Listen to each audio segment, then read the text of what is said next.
આજે લોકશાહીના સૌથી મોટા પર્વની ઉજવણી થઈ રહી છે. ઉમેદવારોના ભાવિનો ફેસલો કરવાનો દિવસ આવી ગયો છે.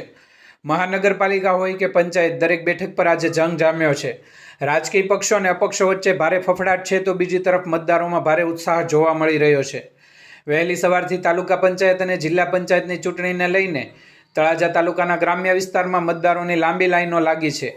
જિલ્લા પંચાયતની 40 બેઠક, તાલુકા પંચાયતની 206 બેઠક અને 3 નગરપાલિકાની 78 બેઠક પર આજે મતદાન થઈ રહ્યું છે.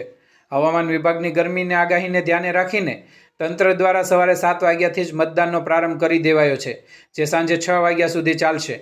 જિલ્લાના કુલ 1984 મતદાન મથક પર સુરક્ષાનો ચુસ્ત બંદોબસ્ત છે, જેમાં 552 મતદાન મથક સંવેદનશીલ અને અતિ સંવેદનશીલ છે, જ્યાં પોલીસ દ્વારા બાદ નજર રાખવામાં આવી રહી છે. ગરમીને જોતા વહીવટી તંત્ર દ્વારા મંડપ અને પીવાના પાણીની ખાસ વ્યવસ્થા કરવામાં આવી છે. તમામ મતદાન મથકો પર પ્રિસાઇડિંગ ઓફિસર દ્વારા ઝીણવટભરી ચકાસણી બાદ મતદાન પ્રક્રિયા શરૂ કરાઈ છે. આ તમામ બેઠકોનું પરિણામ આગામી 28 તારીખે જાહેર થશે. ગુજરાત આઈ ન્યૂઝે પણ આપને અપીલ કરી છે કે તમારો કિંમતી મત આપવા ચોક્કસ જજો.